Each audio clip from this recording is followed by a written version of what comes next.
Temos ainda o efeito Coriolis. Os divulgadores científicos não veem a hora de se afirmarem sob fórmulas que demonstrariam como essa força aparente pode fazer girar os redemoinhos dos drenos dos banheiros em sentido horário se você usa o bidê no hemisfério norte e sentido horário se você usa no hemisfério sul. Basta, te peço! Para saber mais sobre os drenos dos bidês, consulte o Wikipédia. Eles inventam forças imaginárias e as aplicam como querem.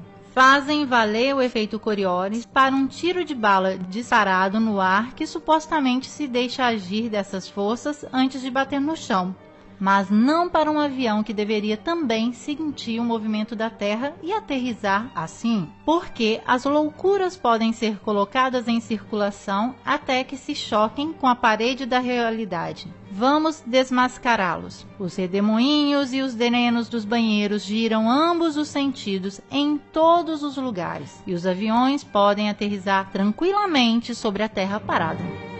Se a Terra girasse com sua atmosfera constantemente para o leste a 1000 milhas por hora, nenhum avião doméstico que viajasse a 500 milhas por hora conseguiria chegar à sua destinação no Oriente antes que seu destino o alcançasse por trás.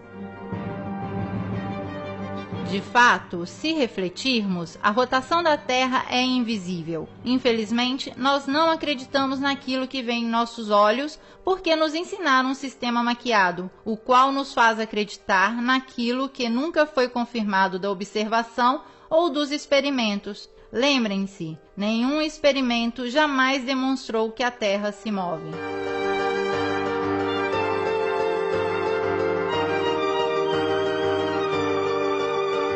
Nosso rapazinho tornou-se irreverente, não suporta mais os enganos das teorias para justificar um mundo que não vê, que não existe, nem mesmo de aparência. Como podemos ilustrar o paradigma com o qual um dia talvez ele tenha que lidar? Se chama Terra plana. Um modelo já descrito pela antiga Babilônia, egípcios, maias, incas, navarros, noruegueses, hindu, pelo budismo, ao Corão e à Bíblia. E a Terra, assim como podemos vê-la, acreditando em nossos olhos, plana e parada, com um polo magnético ao norte que aponta sempre para a estrela polar, um equador entre a linha mediana e um imenso círculo de gelo chamado Antártida, da qual se pensa que possam existir outras terras ou onde se inicia a cúpula do firmamento, o nosso universo. Esta é a volta que fazem as luzes siderais de forma concêntrica em torno à estrela polar. Junto com esta cúpula, Sol e Lua, ambos com um diâmetro hipoteticamente cerca de 50 km, descrevem um modo circular em qual se alternam os dias e as estações, mais quentes ao norte com estreitamento dos movimentos para o polo, ou ao sul, alargando-se o modo para o externo. Se o Sol gira em cima e em torno à Terra cada 24 horas, movendo-se regularmente de trópico a trópico a cada 6 meses, permite que as regiões centrais e setentrionais recebam anualmente muito mais calor e luz solar que as regiões meridionais ao longo da circunferência. Do momento em que o Sol se move mais rapidamente em cima das regiões meridionais, nas mesmas 24 horas que se deve passar sobre a região setentrional menor, sua passagem será em proporção necessariamente mais lenta. Isso explica perfeitamente as diferenças das temperaturas entre Ártico, menos 30 graus de média, e Antártico, menos 60 graus de média, as diferenças de estações e de duração da luz do dia. A explicação das estações assim formuladas parecem muito mais convincentes do que aquela do modelo esférico. Neste, de fato, as diferenças de estações são causadas da inclinação dos eixos terrestres em respeito aos raios de Sol. Teoria que traz o resultado paradoxo que no hemisfério boreal, o nosso, é mais frio quando a Terra está no ponto mais perto do Sol e mais quente quando a Terra se encontra no ponto mais distante. Como pode uma pequena diferença de inclinação influenciar tanto assim, quando uma diferença de 5 milhões de quilômetros de distância influencia tão pouco? O rapazinho, já bastante crescido, recorda que nunca foi capaz de entender perfeitamente esta incompreensão. Até que Obama falou da Terra plana. O modo concebido no modelo plano resolve também as incongruências insustentáveis sobre a Lua.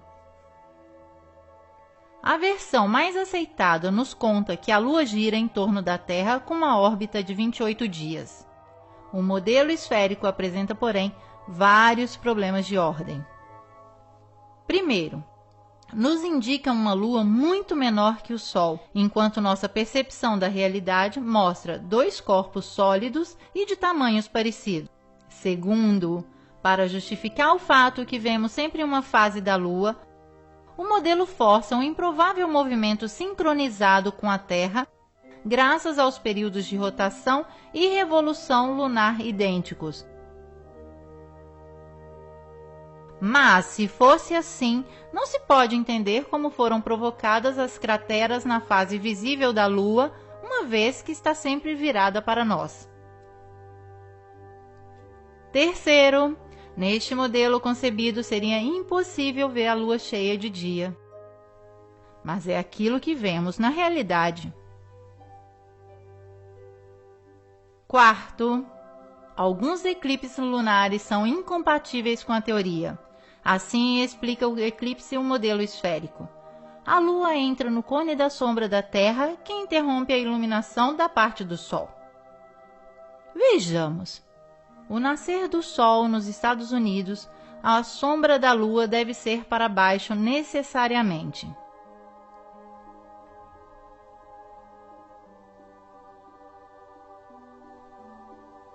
Mas, na realidade, não é assim. Estamos no Novo México, durante o eclipse de 10 de dezembro de 2011. Com o nascer do Sol, a luz do dia aumenta, mas o cone de sombra da Lua está no alto. Ao invés, deveria estar no baixo.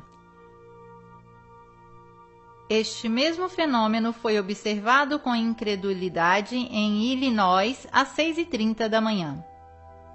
I find very interesting is I was expecting the shadow to come upward across the moon as it would go down and it would pass into shadow, and actually it's going the other way around. Também neste caso temos que escolher: ou acreditamos na ciência e fazemos de conta que a realidade não existe, ou observamos a realidade e damos o chute definitivo ao modelo esférico. No paradigma da Terra plana, a Lua, que seja uma esfera, um disco ou quem sabe qualquer outra coisa, tem uma órbita um pouco mais lenta daquela do Sol, 25 horas. Este é o modelo que nos parece mais plausível. O modelo indicado explica também o eclipse solar, fenômeno que os antigos sabiam calcular perfeitamente sobre a base desta planta, a Terra plana. Agora vamos passar para o Sol. Como o nascer do Sol é o seu lento aproximar-se vindo do leste, o pôr do Sol nada mais é que seu desaparecimento no horizonte visível dos nossos olhos. Nenhuma curva o coloca abaixo do horizonte. O Sol simplesmente some do ponto de vista da nossa perspectiva. Ainda uma vez que a observação da realidade nos dá a percepção exata das coisas. Parece de fato evidente que seja o Sol a se aproximar ou se afastar de nós, girando em uma Terra plana que é o centro do universo a nós visível. Uma das principais chaves para o arranque da crise do paradigma esférico é de fato colocar luz nas contradições junto ao modelo universo dominante. Se a Terra estivesse a girar, se encontraria com estações contrárias nas duas posições opostas ao Sol A e B. Passando então de um ponto ao outro, devemos observar a inversão dos dias com as noites. Meia-noite de junho deveria se tornar meio-dia em dezembro. Isso não acontece porque dizem que a cada 24 horas a Terra gira 1 grau a mais em sua rotação, não 360 graus, mas 361 graus. Esta compensação manteria os dias e as noites nas duas posições da Terra indicada. Então, a inclinação do globo permaneceria invariada 23,5 graus em junho, como em dezembro. Considerando que o Polo Norte aponta sempre para a estrela polar, como pode acontecer isso no mesmo momento A e B, que estão distantes entre eles 186 milhões de milhas e com uma inclinação do eixo invariado? De fato, a realidade não é compatível com a teoria, como ao invés em um modelo parado, que descreve uma superfície plana, sobre o qual gira o firmamento de estrelas sempre em torno à estrela polar. O que inventaram os teóricos ortodoxos para justificar a esfera? A estrela polar é distante 2,55 quadrilhões de milhas, assim é que não se pode calcular a paralaxe esferal da Terra entre junho e dezembro. Então, nós podemos ver uma estrela assim imensamente longe a olho nu? Certo, rebatem eles, porque é 46 vezes maior que o Sol. É assim que usam tamanhos e números desdobrando-se a resolver cada teoria falida que inventam. Essa é a lição que nosso menino, agora já velho, pode ainda aprender com as palavras de Nikola Tesla. Os cientistas de hoje substituíram a experiência pela matemática, vão de uma equação a outra e ao fim constroem uma estrutura que não há nenhuma conexão com a realidade. Aqui está o que vemos com o telescópio. Este somente podemos observar. Aqui, por exemplo, Vênus, Ciro, Arturo, Vega, Betelgeuse. Os astros são visíveis assim e provavelmente respondem à lei da densidade diverso daquele que reina no plano tridimensional da Terra. Vivemos em um sistema no qual somos o centro enquanto estrelas rodam em torno, ou somos a periferia que se move em um sistema solar na infinidade do universo? Segundo o modelo esférico, devemos nos contentar de sermos uma pedra insignificante que vaga com um movimento de 1.040 milhas por hora em torno a si, a 66 mil milhas por hora em torno ao Sol, enquanto o sistema solar se move na Via Láctea a 490 mil milhas por hora e a galáxia inteira se joga no universo em outros milhões de milhas. Tudo isso sem que possamos perceber nada. Percebemos a corrente de ar, de água, a densidade dos corpos, o eletromagnetismo que causa terremotos, mas a velocidade com a qual se move o nosso planeta, não. Não existe nenhum efeito captado dos nossos sentidos. Mas isso é possível?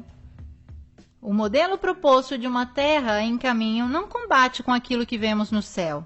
Aqui, a estrela polar está sempre no centro da rotação de todas as outras estrelas e durante milhares de anos as constelações permaneceram fixas no mesmo ponto, sem mudar de nenhum modo a posição de suas trajetórias.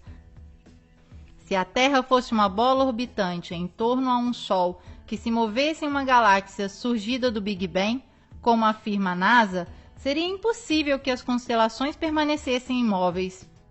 Baseando neste modelo, deveríamos, de fato, ter um céu noturno completamente diverso a cada simples noite, e as estrelas visíveis não seriam nunca mais as mesmas estrelas por 2 vezes seguidas. Somente se fosse assim, poderíamos render a este modelo a razão.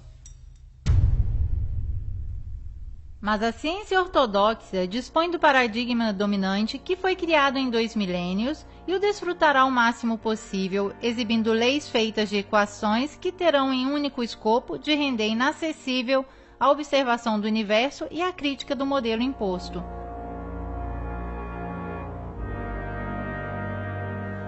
É por isso que depois da exploração do almirante Byrd, que com suas viagens revelou um local desconhecido da cadeia do gelo antártico, surgiu um tratado internacional que fechou este local para qualquer acesso. Não parece estranho que a família Rockefeller financiou e promoveu, seja a expedição tanto para ver uma montanha antártica dedicada ao seu nome, seja um tratado de não desfrutamento contra os seus próprios interesses petrolíferos. Quem sabe em homenagem a qualquer interesse mais vasto? O Tratado Antártico foi firmado em Washington em 1959, 2 anos depois do último sobrevoo e da morte do almirante. Hoje, com apoio de 48 nações, o tratado veta a atividade militar no continente de gelo, mas as pessoas e maquinários militares podem ser usados para procura científica ou qualquer outro escopo pacífico. Pois é graças a isto, uma vigilância militar constante envolve todo o cinto antártico em segredo que o supergoverno mundial impôs à humanidade, também por meio de violência, no caso de pilotos civis e capitães de navios que quiserem se aventurar. Antes de chamar de desinformado a quem quer que seja, venham de encontro às respostas que nos escondem os mistificadores da lua feita em casa. Se o paradigma